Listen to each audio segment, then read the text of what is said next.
Hey, welcome to Genre Exposure, a film podcast. Join us as we explore the wide world of cinema, broaden our horizons one movie at a time. I'm one of your hosts, Dustin, and as usual, I am here with Jason. Hey, everybody. How you doing, man? Doing good. Got a special guest in the studio. Shout out to Skeleton. Yeah, Mr. Skeleton's hanging out with us. Yeah. You know, I was chilling. What do you think, man? He's kind of quiet. Man, a few words. That's cool. I respect that.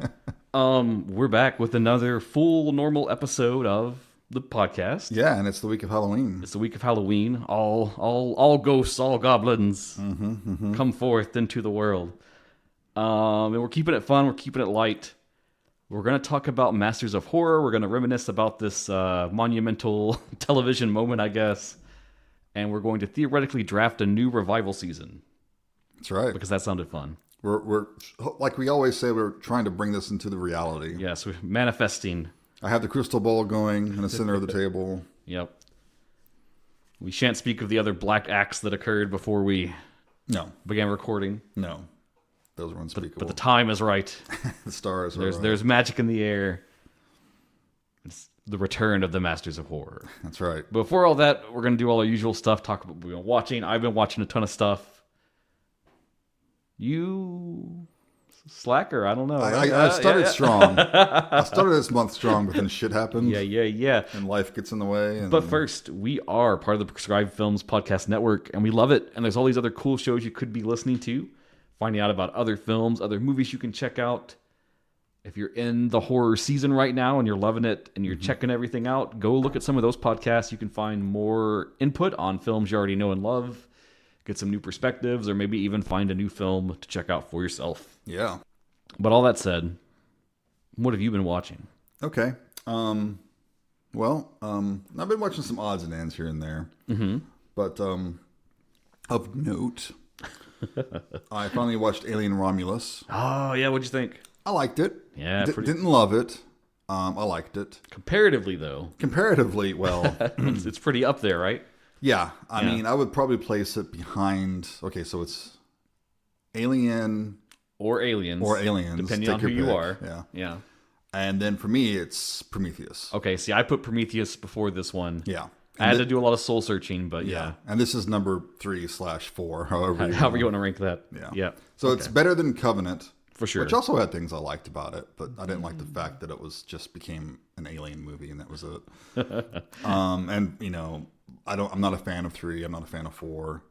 I like aspects of 3 and 4, but you can feel the Technically, 3 looks drop in cool. quality. Yeah, it's directed well. 4 annoys me. Even the direction annoys me. It has that, early 2000s. Everything's in your face and everything. It feels like they're in a virtual zone instead of an actual space station. Yeah. Fuck the Alien versus Predator movies. I don't consider those part of the Alien dumb films. and fun. No. But for me, this one started off really strong. I love the premise. I love the setting. I love actually seeing an actual operational colony. Yeah. Stuff we never seen before. Yeah. Technically in film, at least. And I couldn't help but think I wanted to see aliens come down to this colony and wreak some havoc, But no, we get pretty much another alien, Yeah. It's unavoidable. Yeah. But it is pretty well done. There's some good actors in this one. There's some things I don't like so much. It's been out for a while. I don't know how many spoilers we want to. So the android that's on the station. It's an Ash. It's it's the same model as Ash, which was not necessary. The effect was bad. Yeah, it has that which you can kind of get away with because it's an android, and he's just like the first one. He's decapitated, or at least the upper half, torso. But yeah, I mean, I get having, there's going to be various models that look like the same person. Okay, cool. But it didn't have to be, it's almost the same character even. Yeah. Because it's not that character. That's the important part. It's just another model of that type. Right. But it serves no purpose. And I get that he's got his orders from the company and he's filling them out just like Ash did. But it's still just, it could have been anybody else. It could have been any, whatever. It's one of my minor complaints. Yeah, that was my biggest hang up too. Yeah. And there's a few other odds and ends, but overall it's enjoyable. It's fun. You can go a lot worse than this one. Yep. Keep this vibe. Stay here and then just Either do better or the same. Yeah. And I like how it takes place in between Alien and Aliens, because there's a 50-year gap there. There's a lot to explore. And of course, they hamstring themselves because no one knows about the aliens, or at least people at large don't know about them. Obviously, the company does, and some scientists and stuff. But yeah, so they have to avoid certain things, but at the same time, there's still a big galaxy to play with. For sure, yeah. And speaking of, I think it was just this week or the last week, they're doing a tie-in comic series that's the story of the... Oh, God. Whoa. Hang on. You just had some amazing... Oh. Okay, everything's fine now. Whoa. I think it's interference from the netherworld. Ah. It's the spirit of Salmon calling out to us. Or is it Rock's chosen warrior, Sammy Kerr? Oh, my God. I will gladly become Sammy Kerr's vessel. But no, they're making a tie-in comic, and it's about the crew of the Romulus, the actual staff that was working there, and kind of what went down before the events of the film. That's what I'm saying. That might be a more interesting story, even. Potentially, yeah. Yeah. Anyway. One other movie I wanted to talk about. Oh, okay. Strange Darling. It's on my radar. Yeah. Check it out. It's a lot of fun. It's good stuff. It's very much an indie film. It's It starts a little pretentious because there's this title card that says shot entirely on 35 millimeter, which I appreciate. From the mind of Curry Barker. Yeah. And that's a little okay. That's kind of fine. I'm glad it was because I love film. Mm-hmm. But at the same time, it's like, I don't think it really has to be announced, And then the story's told in chapters. So it's kind of Tarantino-esque. It's a little bit out of order. Cool. But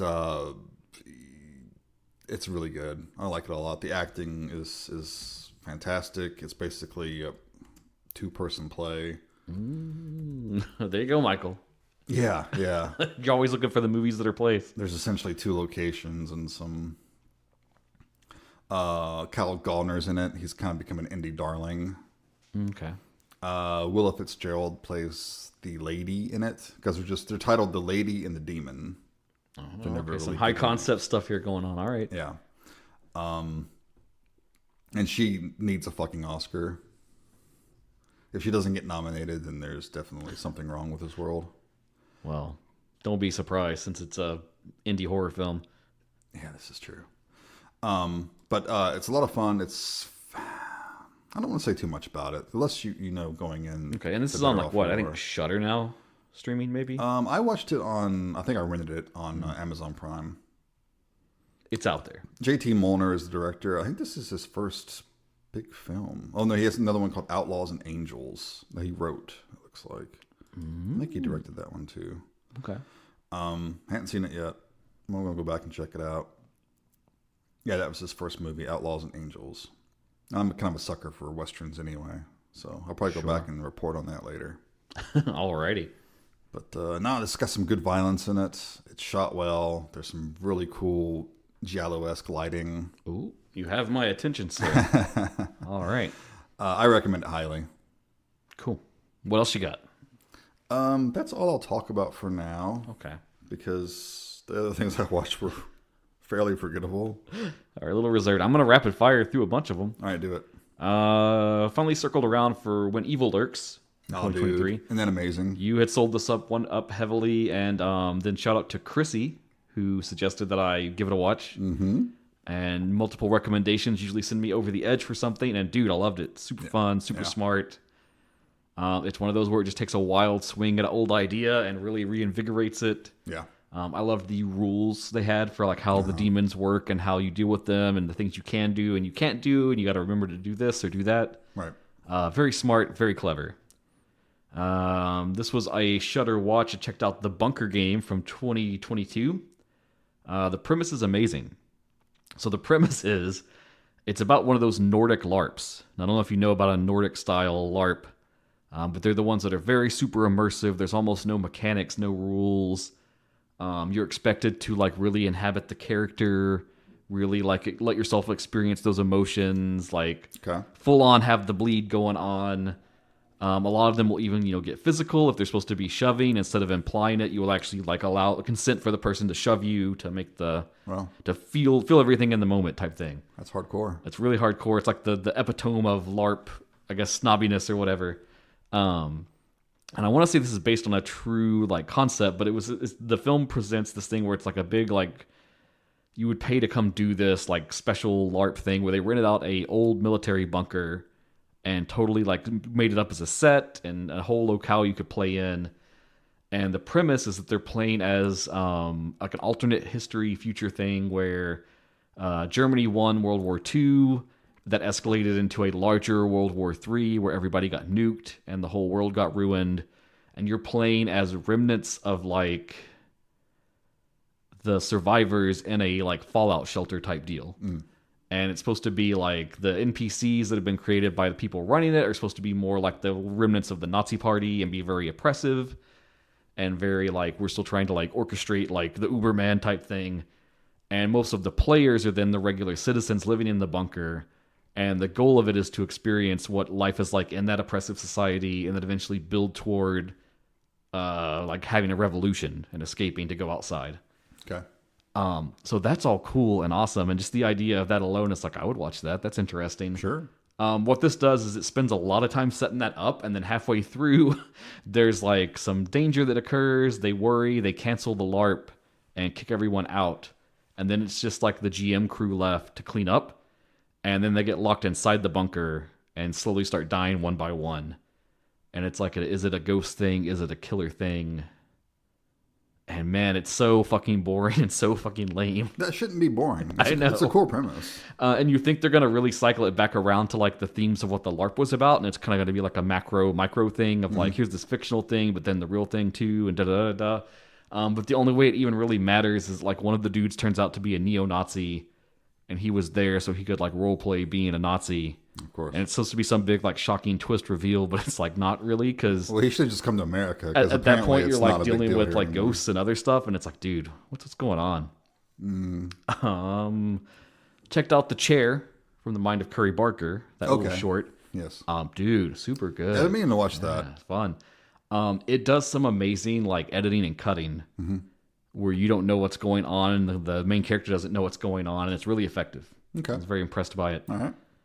So maybe he deserves to put his name in front of stuff. I don't know. In a Violent Nature came out this year. I think another one that you recommended. I fucking did. Dude, super loved this. This is basically just a Friday the 13th sequel, but you're locked into Jason's POV the entire time. It's an art house Friday the 13th film. And it's amazing. I fucking love it. Minimal music, minimal plot.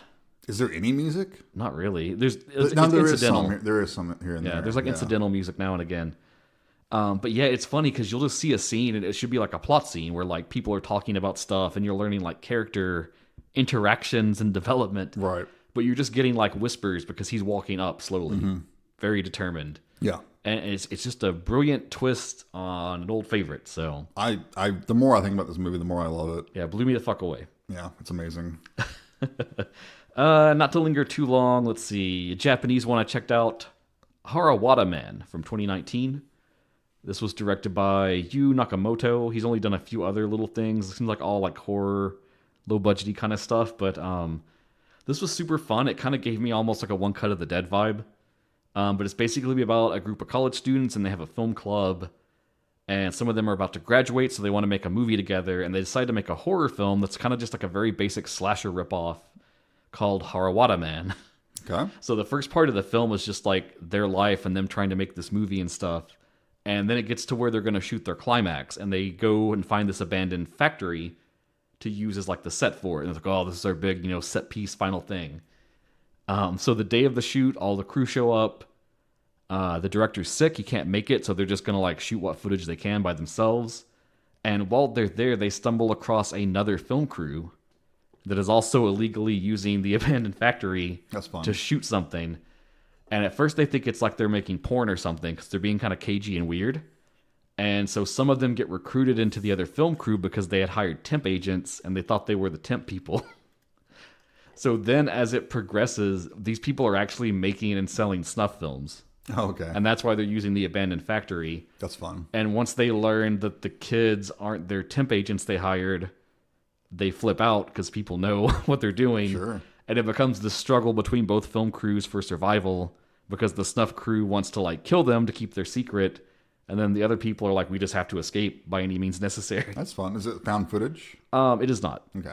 That seems like a perfect excuse for a found footage film. It would be, yeah. But no, it's more pulled back. It's really short. It's like 46 minutes, but it was just fun, pretty inconsequential, but it was an enjoyable little topic. Cool. And I dug the like throwback to like a slasher motif. And last one I'll talk about, Smile 2. You knew it was coming. Oh, yes. Knew I had to talk about it. Dude, fucking loved it. Loved it as much as the first one. Better, I don't know. It was at least as good, I think. But Yeah, I just really did not care for that first one at all. it's everything from the first one just blown up more. So it's the same, like, kind of J-horror-ish curse setup. Yeah. Our lead this time, Sky Riley, played by Naomi Scott. She's kind of just sort of this like super uber pop star, kind of like would be like your Lady Gaga or someone like that. Yes. She's on like her comeback career where she had some like drug problems. There was an accident. She went to rehab. She's coming back now. She's trying to like reestablish her image. And as consequences have it, she inherits the smile curse and then begins to try to find a way out of it and to unravel all of that as it builds up to the launch of her big like world tour. Okay. Comeback All thing. right. It does a cool like opening thing where it kind of codas the first film. We pick up with the detective guy from that one that was helping the main chick. And he now has, I mean, spoilers for the first one, I guess, but he now has inherited it. And we get to see his attempt to try to fix it. Okay. Because they set that up in the first one that, like, if you kill someone else and there's a witness, Yeah. you can, like, jump the chain and pass it. Sure. So he attempts to do that by manipulating some drug dealers, but it does not go well. Which then creates the avenue for this film to take place. I really liked it. It's a lot of the same stuff as far as, like, metaphors for like depression and grief and mental illness and stuff like that. It does do the whole like Hollywood's terrible and it exploits its stars and they have so much that they deal with and blah blah blah. And I was told that's been overdone, but I think it's a valid point to make. Yeah, I think a lot of people are just tired of whining celebrities. Sure. It's like, okay, stop fucking doing it. But I did like Sky as a character because she very much like we see her make the turn of like trying to take more agency onto herself and her situation. But I won't spoil the ending, but I will say it does uphold its good, like mean-spirited nature that the first one had. Okay. And I appreciate it for that. I appreciate that. Are there any poor dead cats to trigger anybody out there in this one? There's no implied cat death this time. Okay. Implied? It was not implied in the first one. It was quite front and center. I mean, you don't see it happen. You don't see it happen, but you see the aftermath. But no. They keep any kind of freak animal stuff like that off the table. Probably rightly so. Yeah. That was the one part that was a little hard about the first one. Well, it would have been hit harder if it wasn't such a bad visual effect. Yeah. Because when the kid holds up the cat, it's like, it's obviously CG'd in because they're not going to have a little kid hold up a realistic dead cat prop. Yeah. So when he lifts it's obvious they gave him a stuffed animal because he has no resistance at all when he lifts his hand up. And lifting up a 10-pound cat, probably more, with one hand by a little kid would not be an unstrenuous effort. So that really took me out of it. So luckily it didn't have as big an impact. They should have let the Terrifier crew make it, and then it would have like fallen apart as he pulled it out. The Terrifier crew would have just given him a real fucking dead cat and say, deal with it. No, I'm sure they wouldn't have done that. They're nice guys. They are. But yeah, there's some other stuff too, but those are like the worth mentioning ones, I think. Okay, cool. Excellent. And that brings us to the world of Masters of Horror. All right.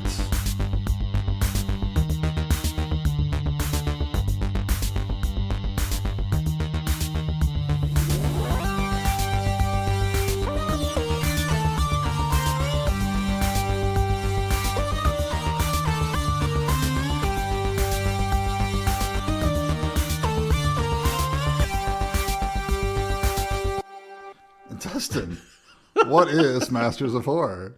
Well, now that you've asked that again at the proper time, it was I guess it began really as an event, to be truthful. In 2002, beloved director that we mention often, Mick Garris, invited some of his director friends over to a kind of informal dinner at a restaurant in Sherman Oaks, California. And they were all horror directors, and it kind of became this joke that it was the Masters of Horror dinner. The original 10 that were first invited were John Carpenter, Larry Cohen, Don Coscarelli, Joe Dante, Guillermo del Toro, Stuart Gordon, Toby Hooper, John Landis, William Malone, and then, of course, Mick Garris himself. All Titans, I'm sure if you're a diehard horror fan, you recognize plenty of those names. Yes. And then they kept having these on and off. Just anytime people were available, they would all get together and do one and kind of rotate who was involved, and different people would come in. All said and done, the guest list eventually would include people ranging from Dario Argento, Eli Roth, Wes Craven, David Cronenberg, Tim Sullivan, Rob Zombie, Bryan Singer, Fred Decker, William Lustig, Lucky McKee, Ernest Dickerson, Kat Shea, Quentin Tarantino, Robert Rodriguez, James Gunn, Mary Lambert, Tom Holland, Peter Medak, Ty West, Lloyd Kaufman, and others.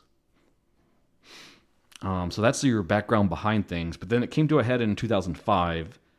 It was actually with Showtime.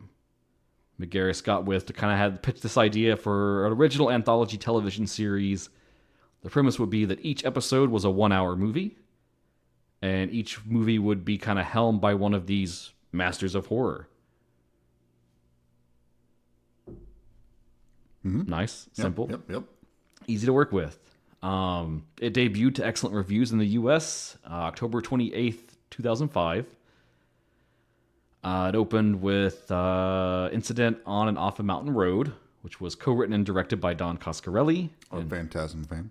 Of Phantasm fame, and based on a short story by Joe R. Lansdale, continuing the long and storied tradition of horror anthology series, drawing from horror fiction as a basis. Right.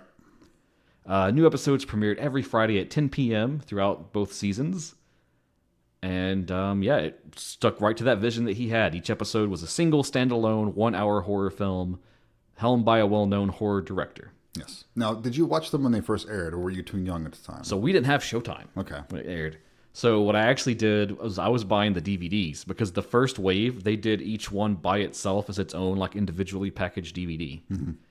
So it's like they would air them, and I think just like a week or two later, they would have the DVD drop. Okay, I don't remember So that. I was like rushing out and buying those like they were trading cards or something. Cool. Yeah, I think I got Showtime just for this. Hey, that's a good reason. Yeah. Let's see. In 2009, Chiller began airing reruns of it in their Sunday evening lineup. 2010, Reels picked up the rights to it and would air it edited with commercials. Boo. Just some fun notes about everything with this. During season 1, they accidentally released one of the episodes early on demand. It was around the time that episode 2 dropped, which was H.P. Lovecraft's Dreams in the Witch House, directed by Stuart Gordon. The Master.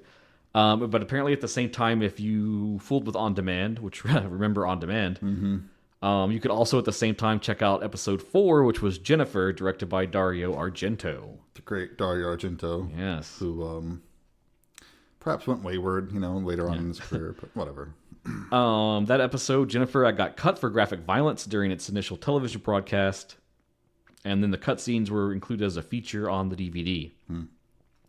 The other notable thing about the first season, episode 13, the final one, Imprint, directed by Takashi Miike, never actually aired on Showtime as intended.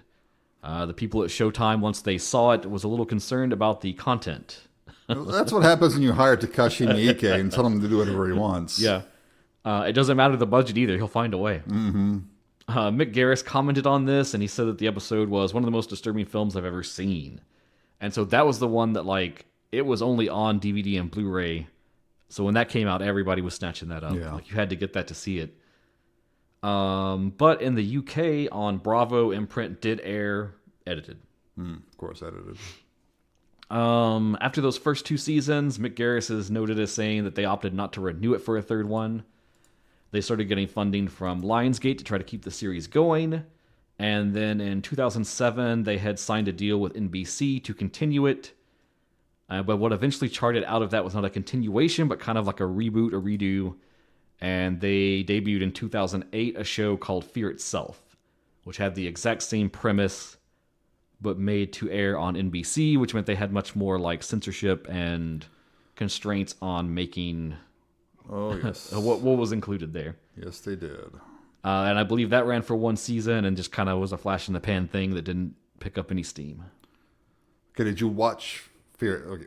Did you watch Fear itself? Yes. Okay. All right. They were not good, mostly. No, there was the first one. I thought was the first one was the best one. I think it was called The Sacrifice, about the set in like the Old West and the fort with vampires. Yeah. I like that one, but yeah, most of them are pretty shitty.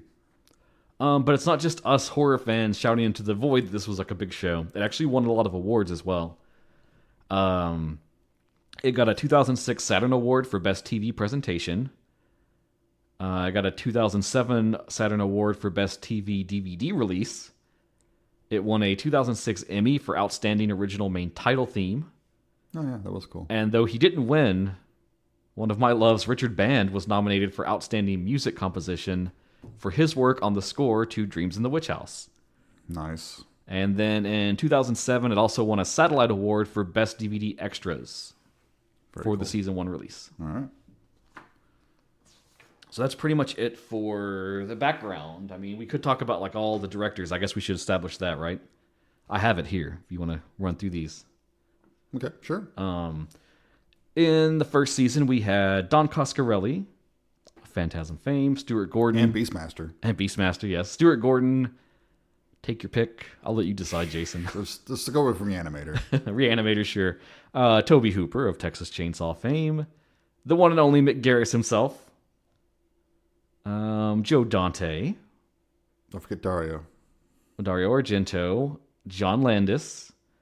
John Carpenter. William Malone. Lucky McKee. Larry Cohen. John McNaughton. And Takashi Miike. Quite a list. The second season, we got some repeats and some new people in the mix.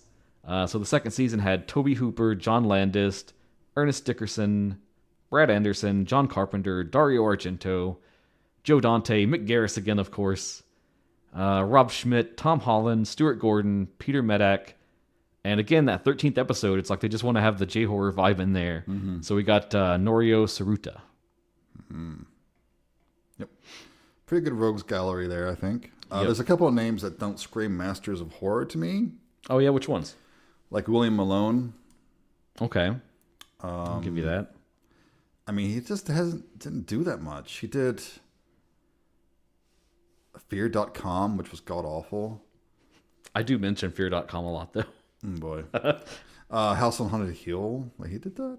I mean, that was kind of a big thing for the moment. It was bad. I didn't like it. Kind of a thing for a moment. We did a Tales from the Crypt episode. Yeah. A Freddy's Nightmare episode. Scared to Death and Creature. So, I mean, he's done some horror, but I mean, the master of horror. Nothing against the man. You know, it's just, I don't know if I would call him a master of horror. All right. Well, you know. And it makes me wonder, too, because when you look at the list of people that were at the dinner, some of those never made the jump. So it makes you wonder, like, did they just have other stuff going on? Could they not get them? Well, I'm sure it was hard to get everyone's schedules together. For sure. Now, do you have a favorite from each season? Ooh, okay. So the first season, I think, is a bit better than the second, just because it's, like, so stacked with good ones. Yeah. God, but a favorite. I'm probably somewhere between Imprint, Dreams of the Witch House, or Cigarette Burns. Mm-hmm. Those are strong ones. For me, it's easy to say that Dreams in the Witch House is my favorite.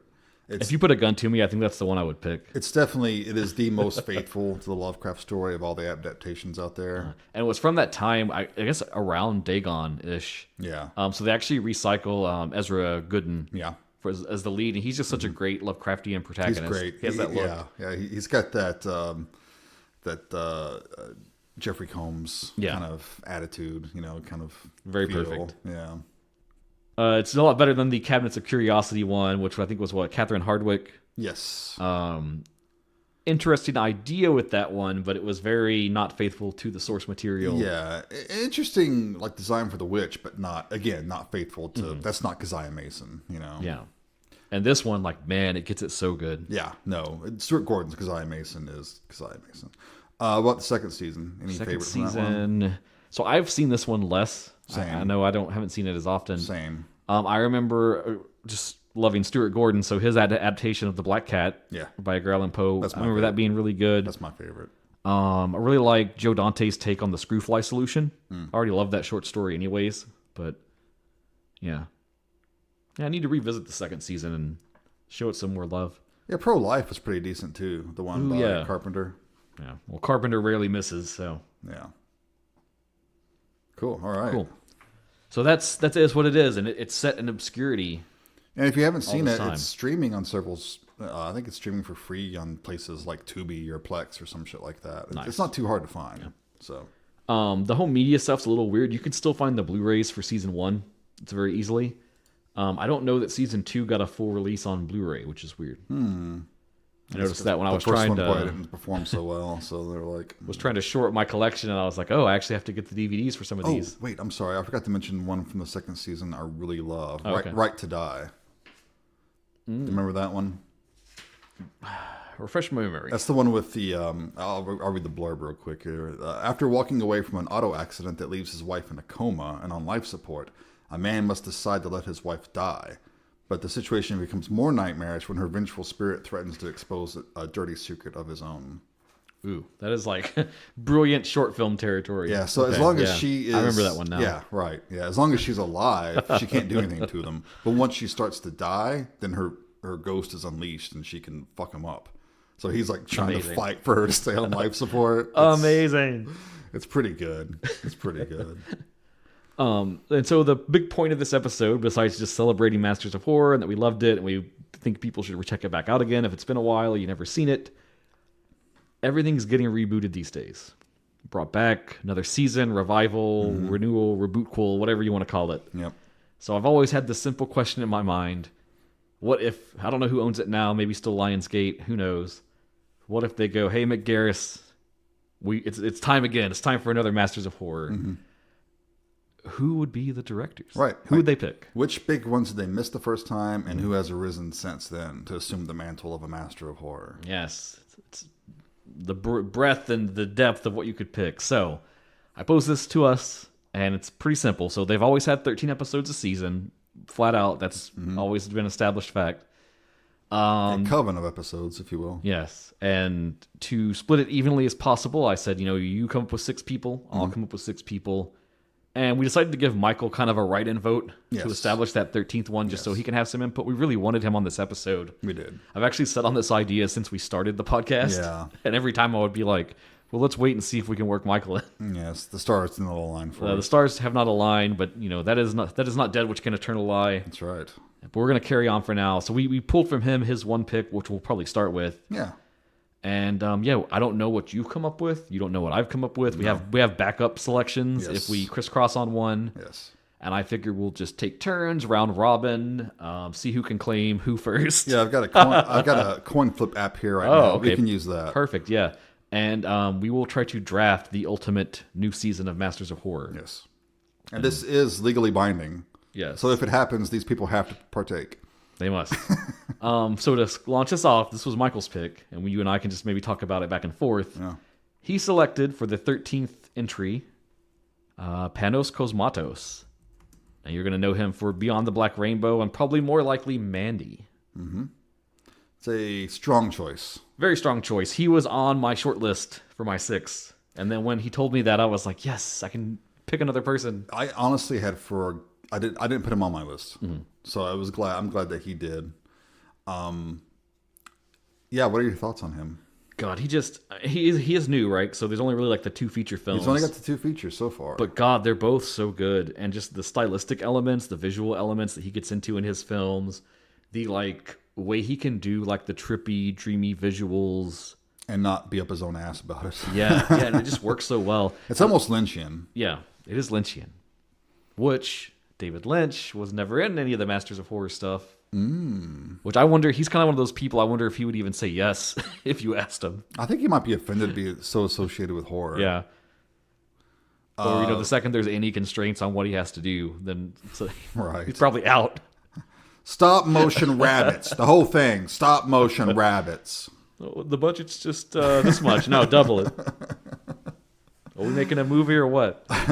But yeah, no, man, just stylistically, he's so perfect. We've even got good examples of what he could do in kind of the short film format. Because he had one of the episodes of Del Toro's Cabinets of Curiosities, The Viewing, which fucking was like, oh man, That was a good one. one of the best in that whole set. Yeah, one of the strongest for sure. And Beyond the Black Rainbow, although I didn't love it. You know, I've warmed up to it more since we watched it. It's a very bold movie, and for your first feature, it's ballsy and it's very well done. I mean, it's a gorgeous movie. The fact that you start off the gate making something kind of dense and kind of off-putting, I respect that.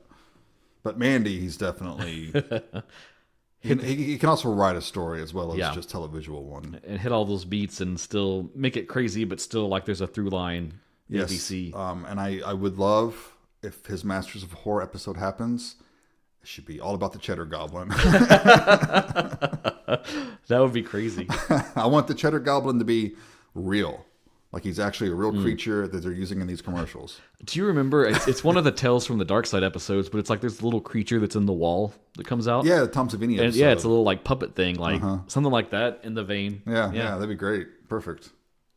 He just spits up cheddar cheese on you. So thank you, Michael, for that choice. Yes, we're in full agreement with you. Yes. None shall contest it. No. All right, so flip your coin over there. Right. Heads or tails? I'll pick tails because it never fails. Heads. All right. Apparently it does fail, my friend. Well, hey. That means I get to go first. A broken clock strikes twice. Right at the same time. Whatever. Every day. Yep. Isn't that right, Skelly? Oh man, Skelly. Shit, that's classic. You're a Skelly. funny guy. That's classic Skelly. Got it for my job over here. Geez. Okay, so I've got a big list here. Oh God. Okay. And this guy's probably on your list as well. But I'm going to go ahead and claim him. Because he needed to be in the first 2 seasons. And he is one of the undisputed masters of horror. David Cronenberg. He is one of the glaring omissions. Even knowing the fact that he also came to the dinners too. It's Yes. He was right there. And I could see him going for this. So I bet it was more of a scheduling conflict for him than anything. At that time too, he was kind of in a rough patch. He wasn't having a lot of great films at that time. Yeah, maybe he was trying to get away from horror because he was doing more drama and stuff. But I mean... He's back. He's back, baby. I mean, just a few of his movies, okay? In case you're not familiar with Cronenberg for some reason. Sure. Starts off in 1975 with Shivers. And these are just his feature. It's fucking amazing out the gate. Shivers is amazing. It's fantastic. Check it out if you have not seen it. Rabid. The Brood. Scanners. Fucking Videodrome. Fucking Dead Zone. All stone cold classics. The Fly. Dead Ringers. Naked Lunch. And here you can arguably say maybe his horror interest is starting to wane. But even then, you could get In Butterfly, which actually has a lot of horror elements, I would argue. Crash. Existence, which is criminally underrated. Even A History of Violence has a lot of horror in it, if you ask me. For sure. And of course, he's now come back to horror with Crimes of the Future and the upcoming The Shrouds, which is another movie coming out this year, presumably, that I'm super excited about. Yeah, can't wait for that. So I'm sure anyone listening here is at least familiar with Dave Cronenberg and would agree with me that this is a horrible oversight of the first 2 seasons that should be corrected. It does need to be corrected, and you're right, and I'm in 100% agreement with you. Now, I may have asked you this before, but do you have a favorite Cronenberg film? God, a favorite? Probably Scanners, I think. I like the... Scanners, really? I like the world it builds. Wow. That whole idea of like... It's kind of like a dark, twisted version of the X-Men almost. Amazing. Yeah. All the movies to pick. I mean, I like it, but I would never put it as my favorite. I'm not sure I could pick a favorite, but if you make me, I'd probably go with Videodrome. That's what I thought. Yeah. You're a Videodrome man. I fucking love that movie so much. All right, so that's my first pick. Well, who's yours? No contention there. Okay, excellent. This one I suspect will at least have been a consideration of yours for some time. But I am going to claim it up first to lock it in. We're going new. We gotta have that new blood in there, and we're gonna have the first of maybe potentially many A24 directors. So I'm gonna go with Ari Aster. Okay. Yep. On my list, yes. Of course, Hereditary, Midsummer, and Beau is Afraid fame. This is arguably probably my favorite modern director I think all his films have just been like perfect 5 out of 5 hits. It feels like he's pulling on all the inspirations of things that I love in the past, and then he's just like synthesizing that to make new movies that I just love from top to bottom.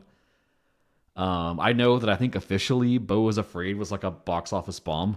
I don't think it even made back its budget.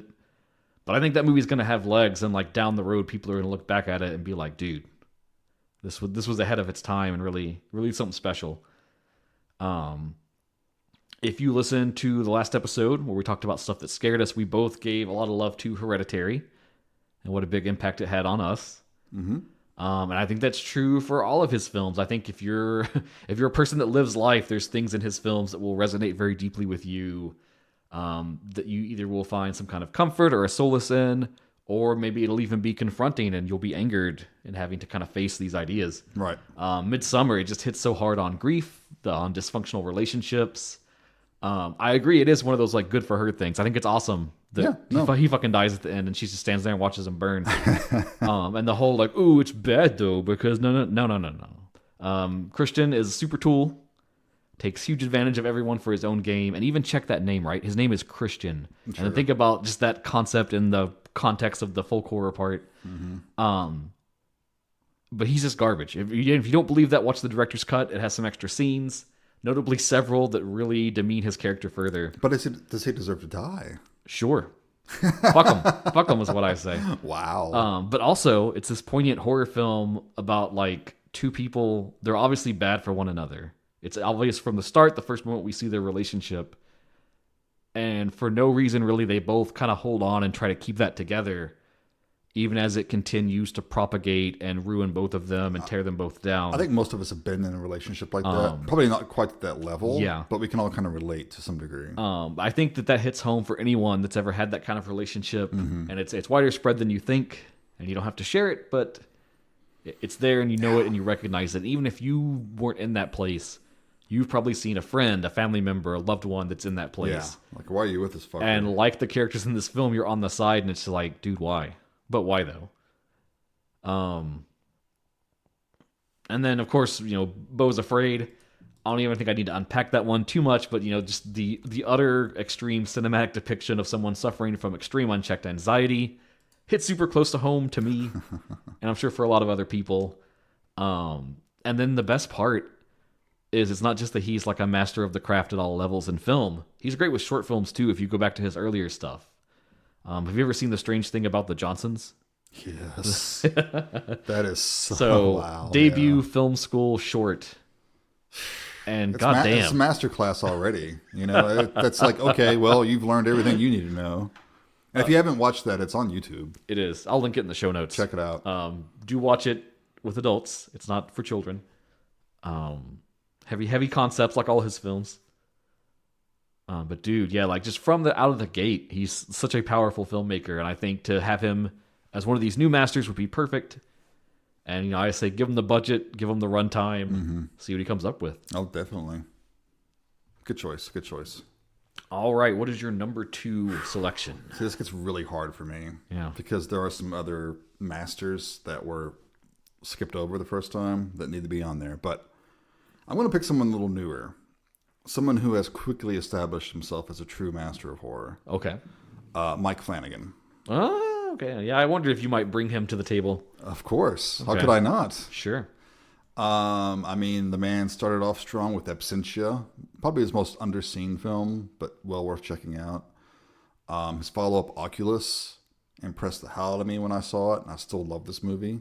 Yeah, I still need to see that. You do need to see that. It's amazing. It's fantastic. Then he follows that up. All in the same year, he had the movie Hush. Great film. Before I Wake, which got unfairly shunted off of theaters, I believe. And that was the one that like he made it before a lot of stuff, right? And then it kind of got like limbo. Yeah, it was in limbo for a bit, but it's well worth checking out. It has some really cool, arresting visuals, and it's very good. He did something that's often impossible and made a sequel, actually a prequel, to a piece of shit movie. He did Ouija, Origin of Evil. Which is fucking awesome. Yeah. And the original's garbage. Right, but the second one's great. There's only 2 times I definitively know and strongly believe that that's like a thing that happened, and it's with them and then the Annabelle movies, because the first Annabelle is garbage, And then that's Annabelle, the prequel one, is like so much better. That's what I hear, and I still have not watched those. Kind of the same formula. I need to. Then he did Gerald's Game, Doctor Sleep, which Stephen King guy. Yeah, I avoided Doctor Sleep for a while because I'm a big Shining fan, and I'm just like, eh. But Flanagan made me think, okay, well, it can't be that bad. And then I finally got down to watching it, and fuck, it was so good. I was shocked how good it was. I was in the same position. That was actually, if you wind it back and remember, when I was having the flu and I thought I was going to die, I was like, well, I better watch Dr. Sleep. Figure out where I am before I die. It was great. Yeah. And then I was like, I need to live. It's so good. Nope. Yeah, he totally gets King. He does. He direct King in his sleep. And then we need to talk about his Netflix output, The Haunting of Hill House. The Haunting of Bly Manor, not quite as good as Haunting of Hill House. Midnight Mass. Midnight Mass is one of my favorite pieces of television, full stop. Wow. I think it's fucking amazing. And it's the best Stephen King story he never wrote. I could see that. Because I always wanted Flanagan to do Salem's Lot. And this is basically Salem's Lot, just deeper. And Yeah, I can see that. Yeah. so good. And his Fall of the House of Usher adaptation is also very good. Did you ever see that? I did not know. Yeah, something about those. Do you not like Mike Flanagan? Something What's your about problem? those Netflix Mike Flanagan ones. Like, I don't know. I start them and they're kind of slow, and then I give up. Oh my god, you suck. Yeah. You need to go back and rewatch them. But I dig Hush. I dig Doctor Sleep. Fuck yeah. Dig Gerald's Game. So, I'm not like Mike Flanagan hater, But, Okay, well, that's good because you shouldn't be. Because he's awesome. but I wouldn't have listed him for this. So it's good that you're in the mix. 'Cause Really? We're getting other perspectives. See, when I think of modern horror filmmakers, I think Mike Flanagan. I mean, the man just fucking gets it. Every movie has been, if not good, then fucking excellent. Okay. He has not misstepped yet, in my opinion. Sure. All right. Okay. I'll give it to you. I don't think you're worshiping Mike Flanagan as much as you should be. Your lack of faith is disturbing. Well, that's what it is. All right, my number 2. So if we reflect on Masters of Horror and its 2 seasons, it feels good, man. It did a lot of things right? But Yeah. it got some stuff wrong too, I think. I think one of the most glaring things is that when you look at those 2 seasons, they're kind of a sausage party. Sure. Yeah. And of course, today we have a much wider selection for female horror directors and things like that. But it's not like there wasn't options they could have reached out to, right? We could have had like Mary Lambert in there, maybe Catherine Bigelow. If they wanted to get risky, Stephanie Rothman. And then, Fear itself did kind of correct that somewhat. They did an episode with Mary Herron in the mix. Yep. Which is cool. So what, I don't know, what do you want to say about that? Like, you can chalk it up as a sign of the times, or just the way you think Hollywood was at the time? Sign of the times for a big part of it. But we know how things are today. We need to do better. Yeah. So we got to get some ladies in the mix, which is surprisingly also a hard thing to decide, because now we just have a wealth of like awesome choices to go with. So this was not a choice I made lightly, Okay. because I don't know what else you're going to pick. Okay. So I had to make sure I got one excellent female horror director in there. Uh-huh. I had to narrow it down. And in light of the podcast itself and acknowledging the fact that we do accept that mistakes are sometimes made by us and we will own up to them when it happens, Not by me. my second pick is another A24 director. Mm-hmm. And I'm going with Rose Glass. Oh, even though you did kind of poo-poo St. Maud when we watched it, so right? I poo-pooed St. Maud when we first watched it. And then at the end of that year, I issued a formal apology reevaluating the film. Because I just think she's a fucking wonderful filmmaker, dude. Like, Yeah. a bit like Astor, she's also early in her... A bit like Panos, too. She's early in her career. She's got the 2 feature films. St. Maud and then Love Lies Bleeding. But I think just from the first film to the second film, like the level of strength and improvement in her filmmaking is like huge. And like, I think she'll be a mainstay if she keeps at this. Like, I think all her films are very well crafted, very meticulous. She knows what she's doing. She knows like the point she's building to. Everything that happens in the film is in service to like building those blocks together to make the big like emotional impact at the end. Right. I think she is a great judge of character as far as like casting people. Oh, Morphy Clark's amazing. Yeah, she's amazing in Saint Maud. You could not have anyone else do that role. And then Kristen Stewart, like she's already kind of redeemed herself, I guess, from like the Twilight stereotype. Yeah, yeah. But I don't see how you could watch her performance in Love Lies Bleeding and then ever still want to crack some like Twilight joke about her. It's so strong, Only if you're living in the past. so nuanced, so deep, so varied. She also directed a bunch of shorts in film school. I don't think I've ever seen any of those. I don't know if there's out there to get at, but seems like, she's got that in her pocket too. So I would love to see what she would do for Masters of Horror. Nice. I just think, the level of like emotion that's conveyed in both those films is so strong and so powerful. Good choice. So I would like to see her take that and package it into a little hour short. I like and it. slap people upside the face with it. Wonderful. Excellent choice. Cannot contest that either. Nice. All right. My third choice? Okay, I got to go back and correct a wrong. So you're correcting all the wrongs. I'm like getting I'm correcting some wrongs. the fresh cuts. I'm bringing in some new ones too. I have a little bit of both. But this is correcting one of the wrongs. Okay. Sam Raimi Okay. needs to direct one of these. Oh, what's that? What is that? Okay. Did you not think Sam Raimi is a master of horror? If the only movie he ever did was Evil Dead, he still deserves the moniker. Sure. I mean, what, Landis did only one horror film. He gets to have one. We got Raimi, who did Evil Dead 2, Army of Darkness, okay, maybe not horror so much. But then he went back and did Drag Me to Hell, which I know you're not a big fan of. No. Also kills a cat. I love it. It does, but I still love the movie. I think it's fantastic. And then he did the directed and produced the Ash vs. Evil Dead, which was a great return to form, in my opinion. And Darkman. I love Darkman. Pretty solid. And it has some horror elements in it, sure. But he also gave us 3 middling Spider-Man films. Dude, I like the first 2 Spider-Man movies. What is with this retro hate of the first 2 Spider-Man I have movies? never liked those Spider-Man films. Really? Yeah. Okay. I'm not saying they're Truth be perfect, told, but I'm yeah. also not like a Marvel fanboy. I don't really give a shit. I just enjoy them for what they are. Yeah. I just think he's like the mopey version of Peter Parker, but he never becomes any of the other versions of Peter Parker, Oh, okay. Yeah. which bothers me. And by the way, I do love emo Peter Parker in the third one. I mean, that's so funny. Something It's else. So Sam Raimi. It is just pure Raimi. And then, tanking the Doctor Strange sequel. He's apparently maybe on the hook for the third one somehow. I didn't even watch it. I'm not invested. I don't care. But this man was like integral to my upbringing when it comes to like Sure, horror I mean, me movies. too. I So- love The Evil Dead. And he's done a lot of other good non-horror films too. A Simple Plan, which I would argue has plenty of horror in it, is a great movie. Quick and the Dead. It's a good film. Yeah, Quick and the Dead, sure. And he's produced a fuck ton of other horror films. But yeah, Sam Raimi, definitely a master of horror. Definitely should be in a new season were it to happen. I don't think there's anyone out there that would disagree with me, except probably you. I mean, if nothing else, Are you listening now and you just like Sam Raimi? Write in and let us know. If nothing else, we would see Bruce again and Ted Raimi and all the other guys he always puts in his shows. Hopefully.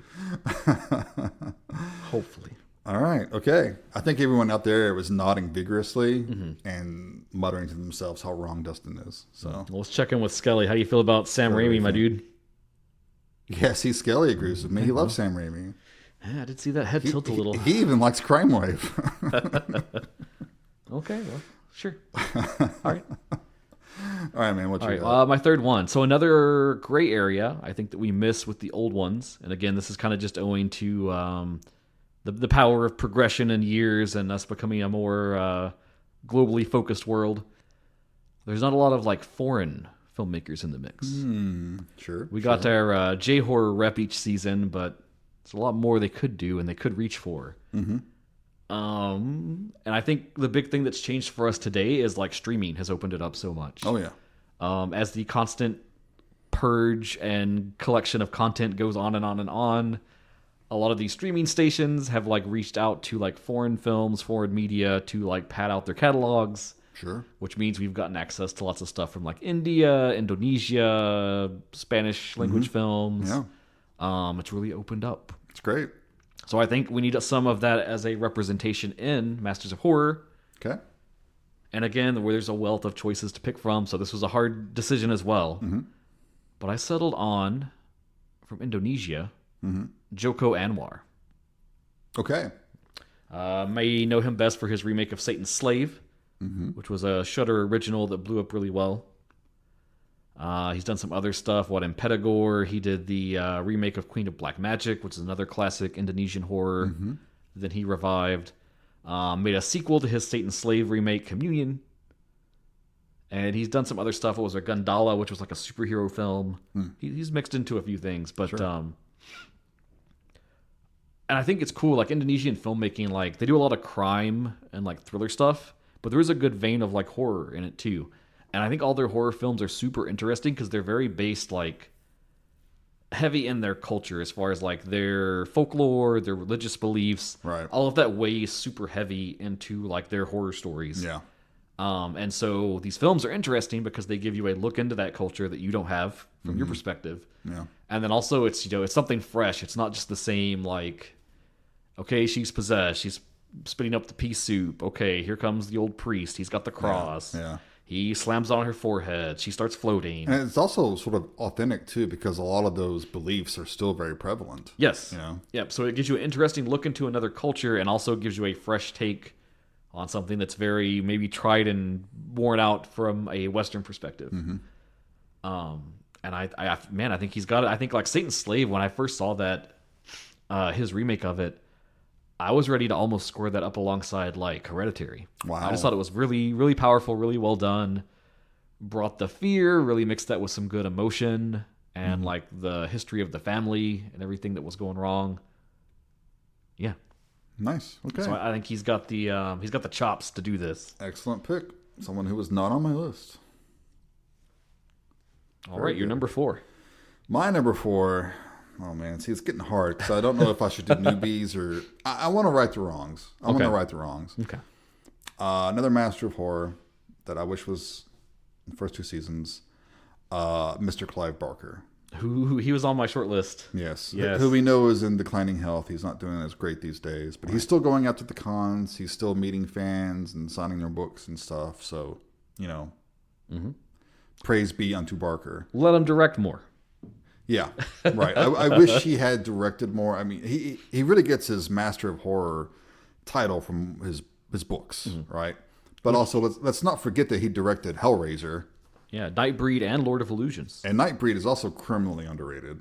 Super good, especially those cuts with the extra footage and stuff. Yes, yeah, it really helps a lot. And notably, both seasons of Masters of Horror had a episode based on one of his short stories. Exactly. In the first season, we had Heckle's Tale, directed by John McNaughton, and then in the second season, we had Valerie of the Stairs, directed by Mick Garris. Right.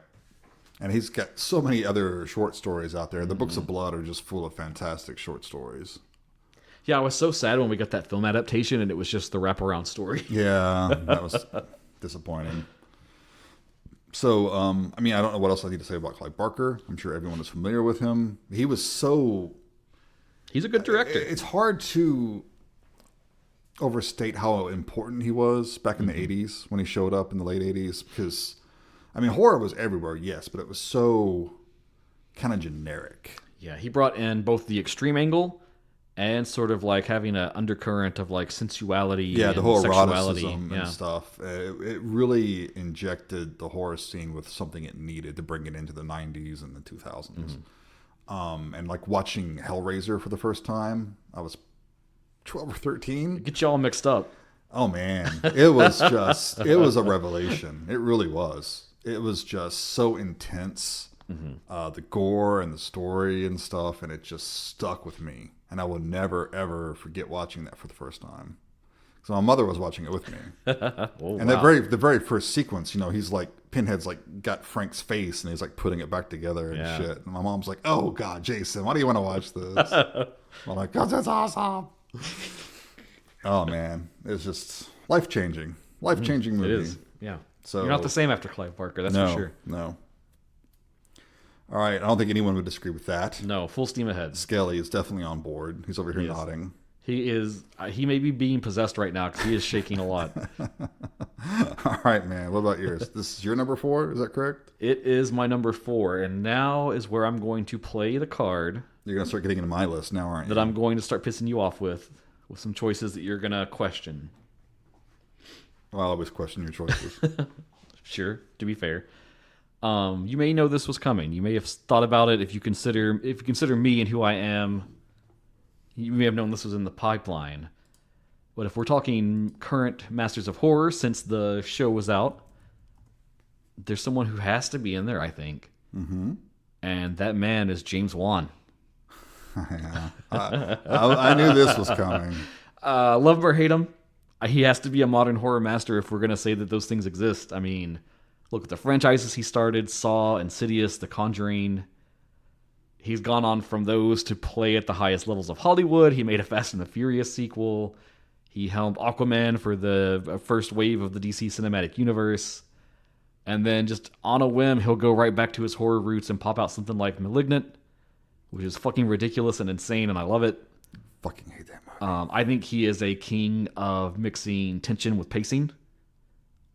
The original Saw was all tension building and when to release that and like give the pressure some, and I think that stays true into like Insidious and Conjuring because of the way they like time their jump scares. And those two films like really pioneered like the more modern thing of jump scares of like subverting.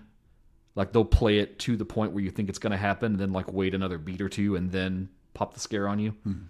Which breathes some new life, I think, into having jump scares since those are super played out. Sure. And, you know, these days we get a lot more, like, produced by James Wan, but he still sticking in there with, like, the horror stuff and... When he's not making mega-budget Marvel movies. And really trying to curate, like, newer DC, filmmakers DC and getting them in the mix on stuff. Now, a lot of those, I'll say, they don't really land all the time. That's probably because his actual, like, touch on those is minimal, but, man, when you throw him in that director chair, I think it's just always a treat. I do think he's a good director. And I'll say he's a good choice for this. He's not one of my favorite directors working right now. I find him a little bit... Oh, this is going to sound so...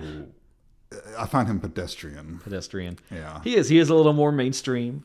You know, he's Blumhousey. Yeah. But I think he has a real love for the genre. He does. And I think that would show through in whatever he made for the Masters of Horror. Yeah, for sure. It's a good pick. And I would be remiss if I left him off. Okay. Very nice.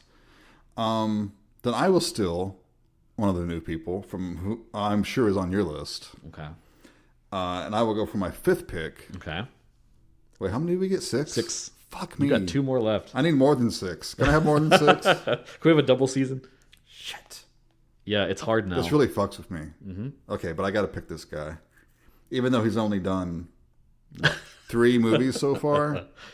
Well, if it's 2, I think it is. 4. Coming out this year. Okay, yeah. All right, Robert Eggers. Yeah, hell has yeah. to be on the list. Got to be. I mean, for The Witch alone, he should be on the list. Revolutionary. Which, honestly, I don't find The Witch... The Witch is scary in more of a psychological sort of way. Like, it doesn't fill me with dread. Sure.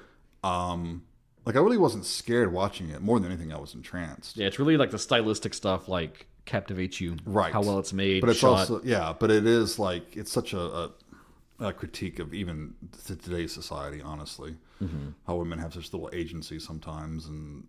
Yeah. The hubris of religion and... Yeah.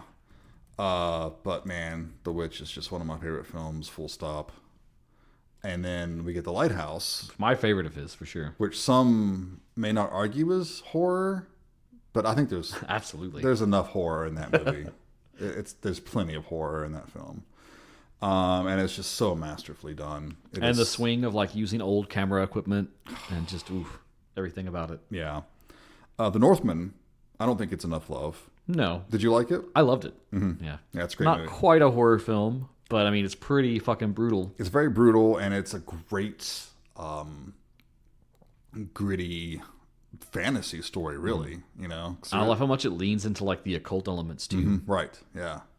And I'm like, give this guy the new Conan movie. You know? I would love to see what he would do with Conan. Hell yeah. Oh, fuck, that would be amazing. But I know we're all very excited for Nosferatu coming out this year. Mm-hmm. Making the winter time, no, it's like Christmas, happy times, No, like back in the day, winter, it's cold, you got to shutter inside, Yep. and you tell ghost stories. Yep, because you may not survive the winter. Yeah. If you don't have enough food stored, if you're not healthy enough, you're not going to live. It's a very scary, dark time. And it's perfect for a scary, dark horror film. Yes. And the trailers for this are just, oh, I cannot wait. It's going to be so good. So good.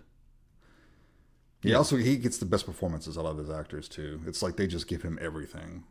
For sure, yeah.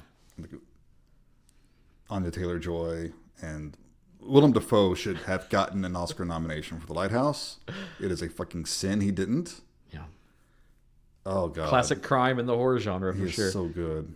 So anyway, that is my fifth. Oh, my God. I want to get one fifth. more. You got one more. This is so unfair. Okay, let me peek at my backup list, because now I got to really... No, I'm sure he was on your list, right? He was. Okay. This is where the rubber hits the road. At least I stole one of yours. I feel better now. I think we've got plenty for a season 4 eventually. Yeah, we can come back and do another season, no problem.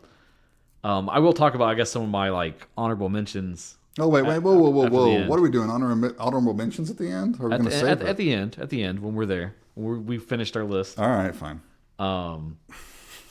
Okay, so yeah, I'm gonna go with this one. Okay. Another wild swing. Another very new person. Okay.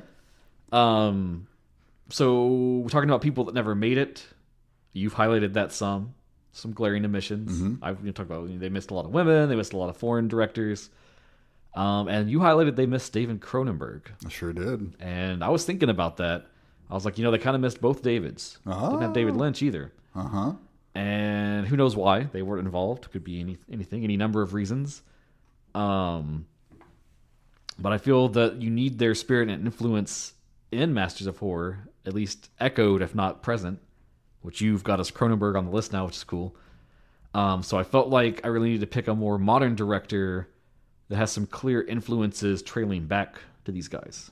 Okay. And that's hard because, surprisingly, there's a lot of good options, right? There's Brandon Cronenberg, The Son, which is amazing films. I also think of someone like Julia DeCurnau with Titane. Mm-hmm. And what was her other film? I can't quite remember off the top of my head. That's not coming to me. But yeah, also very much that vibe. But I'm going to go with number 5, controversial pick, Corley Fargett. Corley Fargett. Yeah. Why am I not... She's only got 2 feature films. Okay. But I'm going to say they're both pretty heavy films. And that is First Revenge. Okay. And just out now, and I think you're going to be able to stream it on Halloween, The Substance.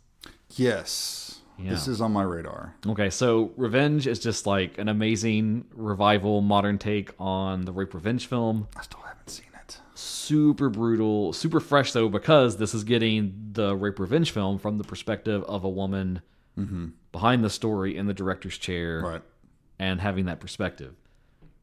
Because famously, a lot of those 70s rape revenge films was helmed by a bunch of dudes. Sure. And that definitely, at least to a degree, colored those films and the way they presented things and looked at things. Right.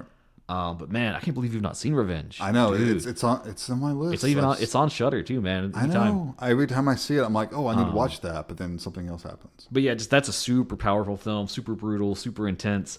And then The Substance, I feel like, is equally channeling both of the Davids, as we say sometimes. Yeah. It's got the weird, surrealist, weird Hollywood vibe of Mulholland Drive with David Lynch.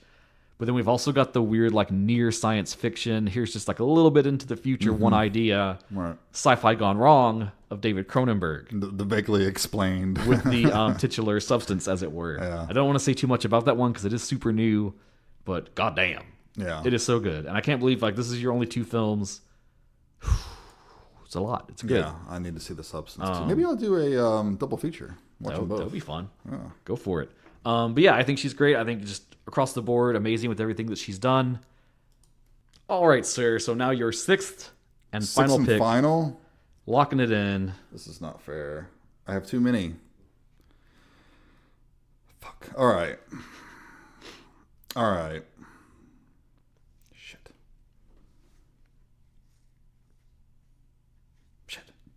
Man, Skelly, this is real hard. All right, I'm gonna go. All right, I'm gonna go with another oversight that needs to be corrected, Okay. and someone who's probably on your list. That I'm gonna steal. Hideo Nakata. Yeah, he was a consideration. Okay, consideration. I mean, he hasn't done a lot of horror recently, at least not that's made it over to the States. I'm sure he's done some that have just stayed in Japan and we haven't seen.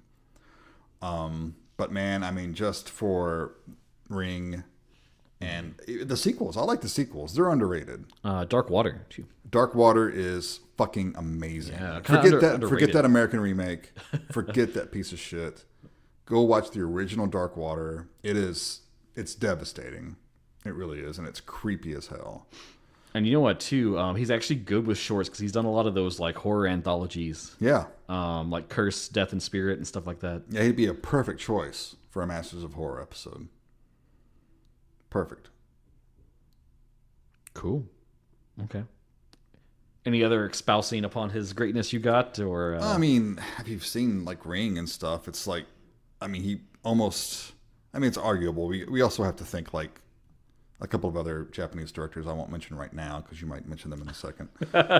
We have to think them. We wouldn't have had the J-horror boom over here without him. Oh, yeah. He's one of the foundational people. You know? Yeah. And I like the remake of The Ring just fine.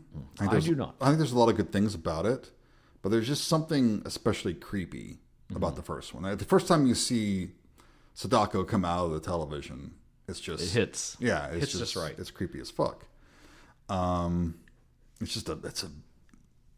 That movie has such a sense of menace and dread. It's great. And Dark Water, again, like I said, is just... It's probably better than Ring on all accounts. As a single film against a single film, yeah. I would say so. The Ring can be a little slow at times. Yeah, but Dark Water is just... it's so good. So good. Sure. Yeah. I love it. Master of Horror, Hideo Nakata. Cool. I'm surprised about you. I'm proud. I'm proud. Okay. Well, I thought you might like some Japanese love. I knew I had to get at least one J-horror guy in here, so I'll save that for my last pick. I guess I could swerve now that we do have one on the list, but I am going to be greedy because I feel like he needs to be on here. I bet he's on my list. Probably. So this was the one, if there was one person I had to make sure got into a new season of Masters of Horror, this is the guy.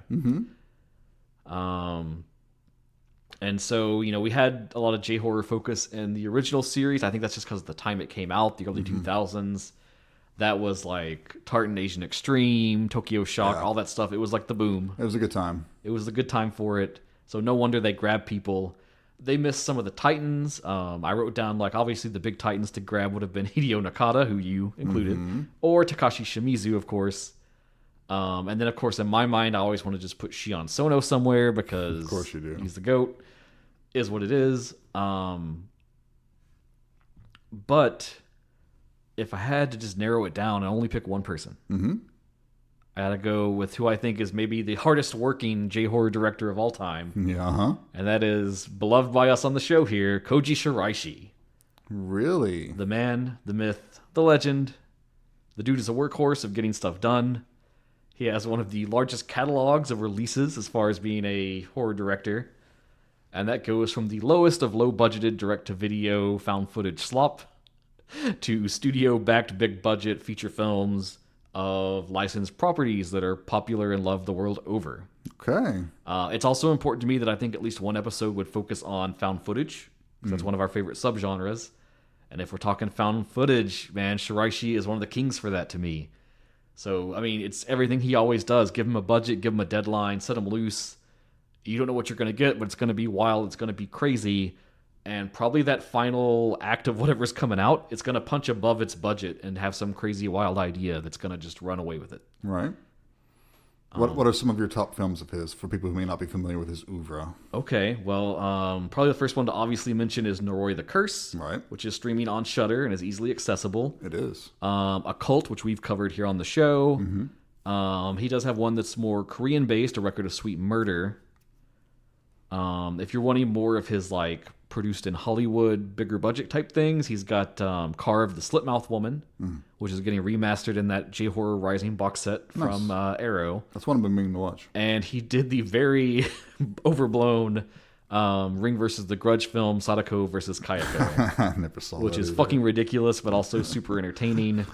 Crazy. He's done some more like, I guess, thrillery type stuff. Something like A Beast in Love, which is from 2020. That's a pretty brutal film that's really fun. If you're an extreme horror guy, he's got you covered there with something like Grotesque from 2009. I do actually like that one a lot. Super fucking brutal and mean-spirited film. But it's also very compelling. It is. Maybe we'll talk about it one day too.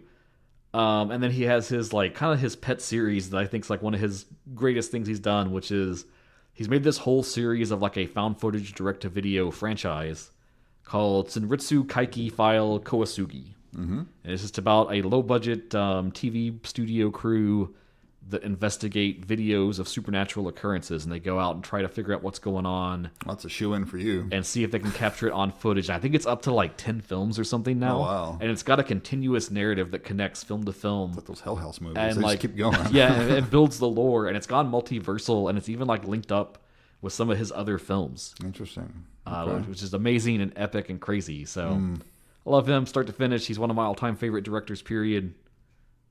Gotta have him in there. Okay. Good choice. I like it. And so that's our list. Wow, that's a hell of a season right there. Of the season. So if we want to rattle them off, I had, well, up at the top we have Panos Cosmatos from Michael. Mm-hmm. And then I had Ari Aster, Rose Glass, Joko Anwar, James Wan, Coralie Fargett, and Koji Shiraishi. Okay. And then you had... I had David Cronenberg. I had Mike Flanagan. Mm-hmm. Then I had Sam Raimi, Robert Eggers, and finally Hideo Nakata. Hell of a lineup. I think so too. I'd watch that. I watched that, a lot of that. So should we take turns doing our runners up or just... Yeah, do you have any honorable mentions of people you thought about, you're really I have several struggled? honorable I have a mentions. lot. I have a fucking lot. I have, shall I go? Go ahead. Okay. I insist. As far as some of the older people who were overlooked, have I got anyone lifted? I do. So, okay, some other Japanese directors, and I think we might be able to say these together. I'm not sure. Okay, but, sure, probably. One is Kiyoshi Kurosawa. Yes. Cure, Creepy, plenty of films for him. Pulse. Takashi Shimizu. Yep, The Grudge, of course.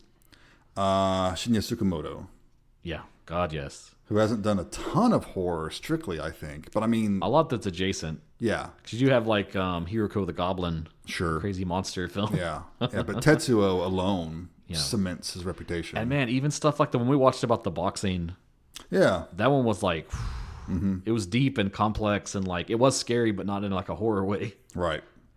So those are three big heavy hitters that need to be mentioned, I think.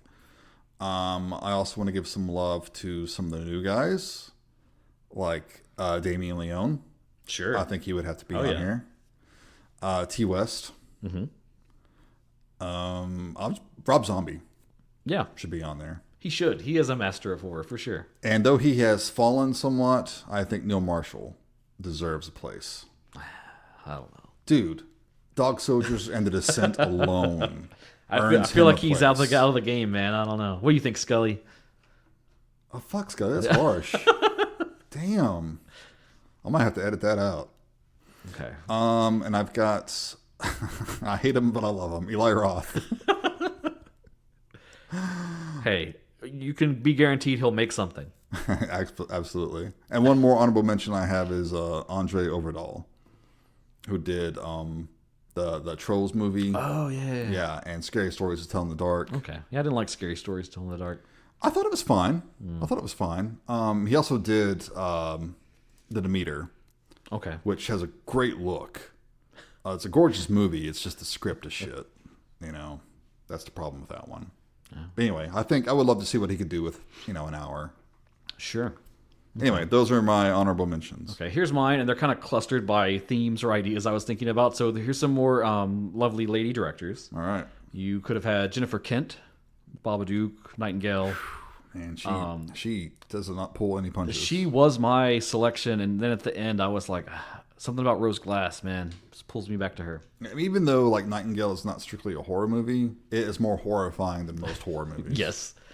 I left these out for obvious reason, but the Soska sisters, American Mary, I know they're kind of in some kerfuffle right now, it looks like. Oh. I don't know what's going on with them, social media, snafu type thing. Oh, boy. But I think they're in like kind of director jail right now or something. I don't know. One I really wanted to list, but I just didn't know because I don't know what else she's got going on right now. But Issa Lopez made Tigers Are Not Afraid. Ooh, that's another She one got noticed by Del Toro, and he helped produce that film. Nice. And man, it's fucking good. Yeah, I need just to watch feels that. like a Del Toro film on its own. Anna Biller directed The Love Witch. Oh, I would like to see The Love more Witch. of stuff like that throwback 70s style. God, yeah, that was a fun one. Julia DeCurnow with Titane. Mentioned that in the episode already. Also, Karen Kusama, The Invitation.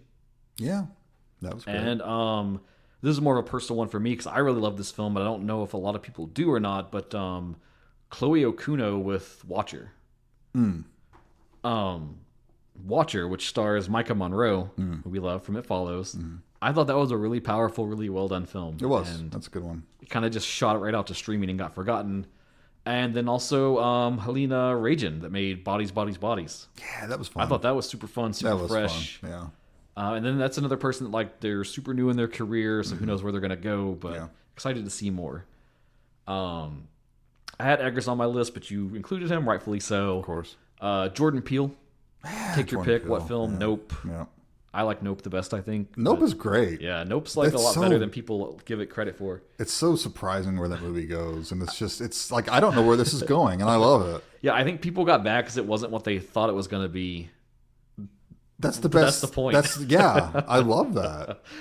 And you know he's had his dalliances already in short films because he will the Twilight Zone return. Yeah, thing? the I anthology. don't know how that went. I didn't watch it, but I tried, and I didn't really care for it. he was on my short list, but I didn't list him for very obvious reasons. Lee Winnell, partner to James Wan on a lot of early stuff, and he directed some of the Insidious films, Invisible Man, which I thought was kind of a turd, and that upcoming Wolfman that also Looks like a turd. kind of looks like a turd. So Turd with cat hair all over it. I like him. I like his personality. I like his energy, his passion, but Yeah, his film. he's also a fun actor, I think. Yeah. Had Shion Sono down, of course. Of course. Take your pick for a horror thing from him. Probably Suicide Club is what people are going to know. Yeah, great movie. Shimizu we talked about. Nakata we talked about. Kiyoshi Kurosawa we talked about. Oh, Ryuhei Kitamura. Thought he might be cool to throw in the mix. I don't Yeah. know if he's been doing too much lately, but Yeah. Downrange wasn't that long ago, and that was a pretty tense thriller. Cool. And then I think of some of his earlier stuff, his adaptation of Midnight Meat Train. Yeah, Get us some Clive Barkerness in there. I do love Versus though. That's such a great Versus is a debut. fucking amazing film. Brandon Cronenberg, who we mentioned in an episode, Possessor, Infinity Pool, very talented. very director. talented. I had a few throwback people like you, people that were missed. I thought, why not give them a shot? I thought of Rennie Harlan. Okay. I'm on Elm Street, Dream Master. He's doing the new Stranger films that I never checked out yet. So Did you ever see his? I think it was his first English movie, Prison. no, Came out before Elm Street. Yeah, it's worth watching. It's fun? fun. Yeah, cool, okay. Ronnie Yu, sure. Bride of Chucky, Freddy vs. Jason. He's not my favorite, but I think he always makes a fun film. He has a style. He has a style. Brian Usna, Oh yeah, sure. kind of in that pocket with like Stuart Gordon of like the Lovecraft directors. I thought of a few Full Moon people. I was like, why can't they get a shot? David Dakota, Sorority Babes, the Slimeball Bolorama. Yeah, we need David Dakota in the Masters of Horror, definitely. Dude, he put in the work. Come on. No, I love him. I love the man. I'm not joking. I'm kind of serious. Ted Nicolau, Ted Nicolau, Subspecies yeah. franchise. David Allen, directed Puppet Master 3, responsible for tons of excellent stop motion effects. Sure. And then a few of just the other classic big names. Cronenberg, which you got on list, which is awesome. David Lynch, I don't know if he would ever do this. If he did, it would probably have a lot of weird stipulations. But I mean, he's a master of horror. Yeah, hands down. all of his movies are fucking horrifying. Clive Barker, which I was glad you mentioned as well. And then, last but not least, Lloyd Kaufman, man. Yeah, You Uncle know, Lloyd. The king of trauma. Yeah, That whole like low budgety angle, he's great. I think is worth having a representation to. For sure. But that's our list. That's our honorable mentions. I think it's a pretty damn good list. Mission accomplished. We did it. Yeah. Just make this happen, people. Come on. Make this happen. Manifest this weird season of Masters of Horror. And write in and let us know who would you pick? Who would be your people, your directors you would select for what new glaring Masters of Horror? omissions are there? Who did we miss or fail to mention that is worth a talking about? Mm-hmm. I wonder. I'm sure there are some. I'm sure there's some. We can't catch them all. No, we're not Ash Ketchum. I really wanted like an India rep. And I was thinking about the director of Tumbad, but I've not seen the rest of his filmography, Tumbad was very so strong, though. Couldn't really wedge that in there. And I mean, it's just hard with 13 episodes only. Yeah. So that said, it's the week of Halloween. Happy Halloween. Hope you enjoy it. Have some fun. Get into some spooky situations. Maybe we gave you some new directors to check out, some new movies to watch. Some new films. Yeah. Verify our selections and see if they're worthy of wearing the crown of Master of Horror. I think so. I think so too. Except for one or two of Dustin's picks, but that's okay. And Sam Raimi's questionable. Sam Raimi is a god. Bow before him. We're going to be back next time with a listener episode. Mm-hmm. We kind of just selected it randomly. We're going to be staying in the horror genre. Staying in the horror genre. Get that afterglow from Halloween. Sure. We're going to talk about an Eli Roth film. Because I'm laughing. Because, he is a director who could be a master of horror. Hey, he was one of my suggestions. I would validate it. Yeah, all right. We're going to be talking about... Green Inferno. Yes, The Green Inferno. From... Eli Roth. 2013 is the number I'm looking for. Oh, God. That long ago already. That long ago. Jesus, I'm old. It is his take on doing like a cannibal film. It's his Cannibal Holocaust. Yeah, it's his send-up. It's his Make Them Die Slowly, a.k.a. Cannibal Ferox. Yeah. And I'll say no more. We'll just talk about it next episode and get into that craziness. And then on Halloween, I'm going to have a bonus episode drop. I've got another J-Horror journal for you. Uh-oh. Hopefully those have been tiding you over this Halloween season. Watch out, people. We're going to give Death Force a break. I need a break from those. Probably not the best selection to start that side series on, but, we're committed now. No, I'm going to share with everyone some of my favorite Japanese urban legends. Oh, fun. And then the films that have been based on them. That sounds great. So that'll be cool. Look out for that. Enjoy it. Have fun. Reach out to us. Let us know your Masters of Horror. Who should make the cut? Let us know what you've been watching for Halloween times in October. Let us know how you're doing. Are you taking care of yourself? Take care of yourself. Yeah. Don't be like Skelly. He's burning the candle at both ends. Yeah, it's looking a little rough. And you can reach out to us on Facebook, on Twitter, on Instagram. You can email us at genreexposure@gmail.com. By the way, someone did actually email us recently. Thank you for reaching out to us. Yes. You said very kind words about our Movies That Scare Us episode and made me very happy that we took the time to make that one. Absolutely. Thank you so much. It's fun to talk about what scares you. Hell yeah. But all that being said, you have been listening to Genre Exposure. Bye, everyone. Take care.